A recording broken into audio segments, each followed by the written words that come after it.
కేసీఆర్ గారి జన్మదిన వేడుకలను ఇంత అద్భుతంగా జరుపుకోవడానికి వచ్చినటువంటి బీఆర్ఎస్ కుటుంబ సభ్యులకు మీడియా మిత్రులందరికీ పేరు పేరున నమస్కారం తెలియజేస్తా ఉన్నా.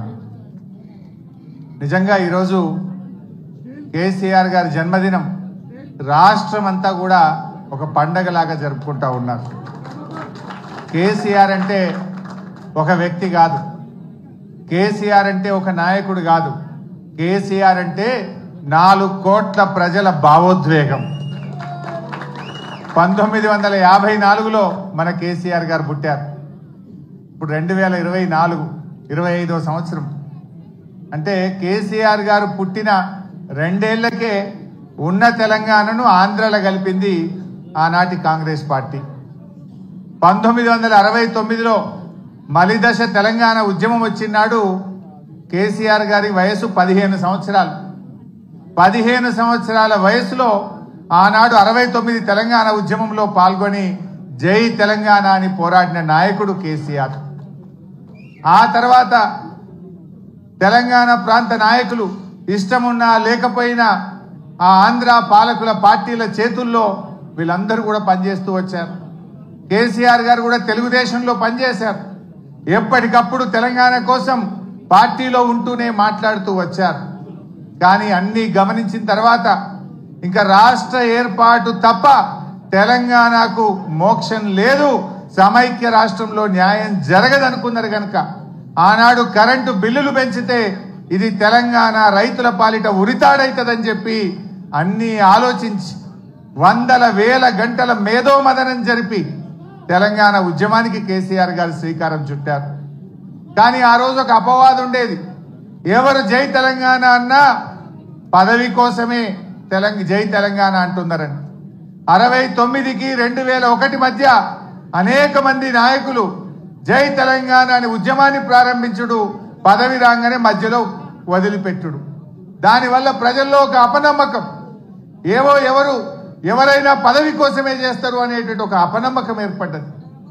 ఆ అపవాదును తొలగించడానికి ఆనాడు 3 పదవులను గడ్డిపోచలాగా త్యజించి తెలంగాణ ఉద్యమాన్ని ప్రారంభించాడు. ప్రజల్లో నమ్మకాన్ని కలిగించిండు మన కేసీఆర్.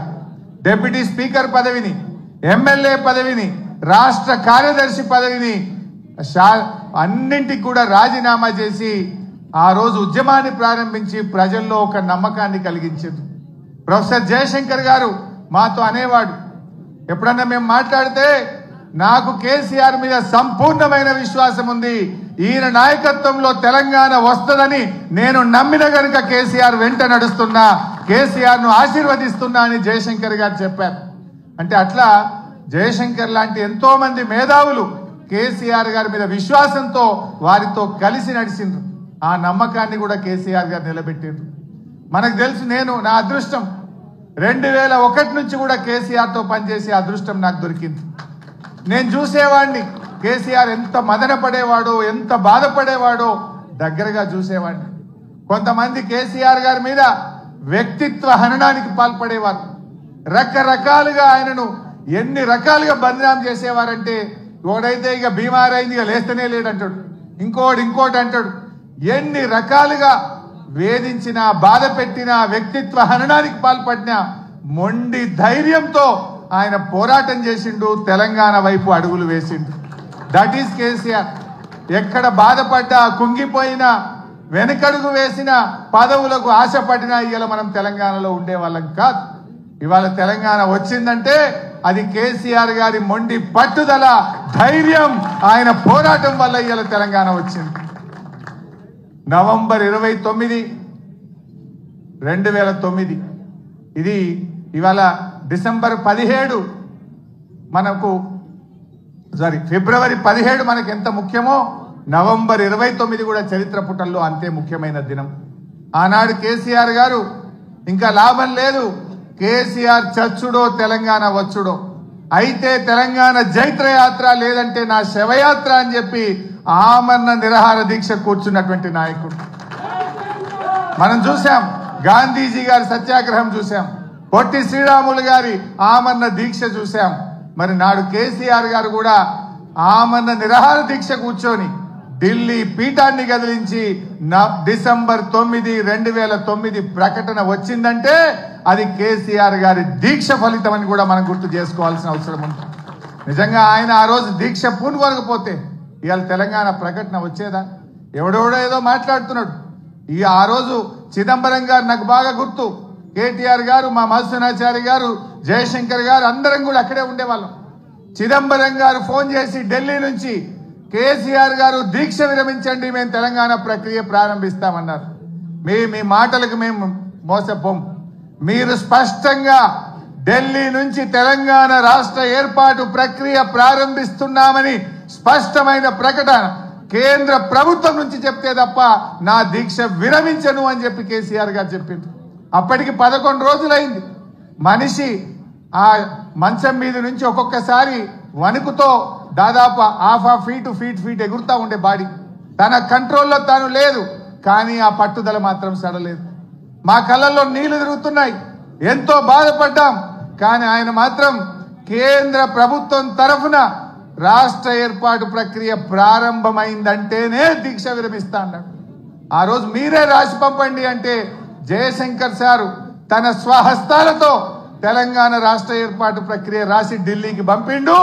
గదే చిదంబరం గారు ఢిల్లీ నుంచి అనౌన్స్ చేసింది. అది ఆ రకంగా తెలంగాణ తెచ్చుకున్నాం.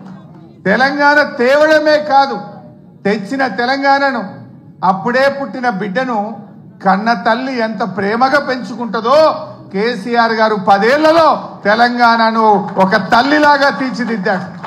ఒక తల్లిలాగా, ఒక తండ్రిలాగా ఈ తెలంగాణను బంగారు భవిష్యత్తు వైపు అడుగులు వేసింది. ఏ తల్లైనా పుట్టిన బిడ్డను నాకంటే గొప్పగా ఉండాలని, బంగారు భవిష్యత్తు ఉండాలని ప్రతి తల్లి తన కొడుకు కోసం, తన బిడ్డ కోసం తపిస్తుంది. అలా కేసీఆర్ గారు ఈ సాధించిన తెలంగాణను తాగునీటిలో, సాగునీటిలో, విద్యుత్ రంగంలో ఏ రంగం తీసుకున్నా ఈ దేశానికి రోల్ మోడల్ గా, అన్ని రాష్ట్రాలకు ఒక మోడల్ గా, ఒక దిక్సూచిగా తెలంగాణను తయారు చేసింది. కేసీఆర్ కు తెలంగాణకున్న బంధం ఇది పేగు బంధం, తల్లి బిడ్డల బంధం. కేసీఆర్ కు తెలంగాణ ప్రజలకున్న బంధం. కొంతమంది తెలిసి తెలియక మాట్లాడుతుంటారు, కానీ కేసీఆర్ ప్రతి నిమిషం తెలంగాణ కోసమే ఆలోచించిండు. ఈ మధ్యలో రేవంత్ రెడ్డి మాట్లాడుతుండు, నేను 2020 మ్యాచ్లు ఆడుతున్నా అంటుండు. నువ్వు 2020 ఆడతావేమోగా, నువ్వు 2020 ఆడవు. వాస్తవంగా నువ్వు 2020 దేనికి ఆడతావు అంటే పైసల కలెక్షన్కి ఆడతావు. అసలు నువ్వు ఆడే మ్యాచ్ అంతా కూడా తొండి, నీదంతా తొండి మ్యాచ్ ఉంటుంది. తొండి ఎగ్గొట్టే మ్యాచ్. ఏంది నీ మాటల్లో తొండి, హామీల అమలులో ఎగ్గొట్టేది ఉంటుంది నీ దగ్గర. కానీ కలెక్షన్లో మాత్రం 2020 ఆడతావు నువ్వు. ఎందుకంటే నువ్వు ఎన్ని రోజులు ఉంటావో నీకే తెలియదు. ఆగమాగం ఉండవు నువ్వు. దీపం ఉండగానే ఇల్లు చక్క పెట్టుకోవాలని 2020 కలెక్షన్ స్టార్ట్ చేసినావు. కానీ కేసీఆర్ అన్ని ఆడతాడు. ఆయన టెస్ట్ మ్యాచ్ అయినా అద్భుతంగా ఆడతాడు, వన్డే అయినా అద్భుతంగా ఆడతాడు, 2020 అయినా ఆడతాడు. ఎప్పుడు ఏదాల్లో గదా ఆడతాడు. కేసీఆర్ ఎప్పుడు ఏదాడాల్లో ఆడతాడు. అవసరమైతే డిఫెన్స్ కొడతాడు, అవసరమైతే 6 కొడతాడు.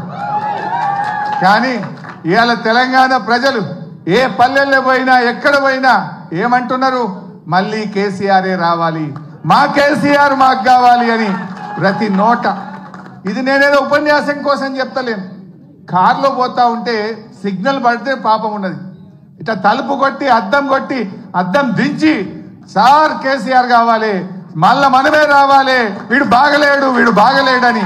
అది టాక్సీ డ్రైవర్ కావచ్చు, ఆటో డ్రైవర్ కావచ్చు, అది ఎవరన్నా కానీ, ఆ రోడ్డు మీద పోయే పిల్లలు కావచ్చు, మళ్ళీ కేసీఆర్ కావాలని మాట్లాడుతున్నారు. ఇది ఈరోజు తెలంగాణ సమాజం కోరుకుంటుంది. ప్రజలకు అర్థమైంది. ఎప్పుడన్నా ఎవరికైనా పిల్లలకు తల్లిదండ్రుల మీద కోపం రావచ్చు, కానీ ఆ ప్రేమ మాత్రం ఎప్పటికీ పోదు. కేసీఆర్ది తెలంగాణ ప్రజల మధ్య ఉన్నది తల్లి పిల్లల బంధం, పేగు బంధం. ఇవాళ అందరు కూడా కేసీఆర్ని కోరుకుంటున్నారు. జనరల్గా ఏమంటారు? ఓటమి విజయానికి నాంది అంటారు. మనం మొన్న ఓడితే ఓడొచ్చు, కానీ రేపు భవిష్యత్తులో మరో 3 టర్ములు బీఆర్ఎస్ పార్టీ గెలవడానికి ఇది నాంది కాబోతా ఉంది. సరే అది ఎప్పుడు వస్తాయా, ఏమొస్తాయా రాని, కానీ అందరు కూడా ఇలా కేసీఆర్ వైపు చూస్తూ ఉన్నారు. నిజానికి కేసీఆర్ లేకపోతే ఈ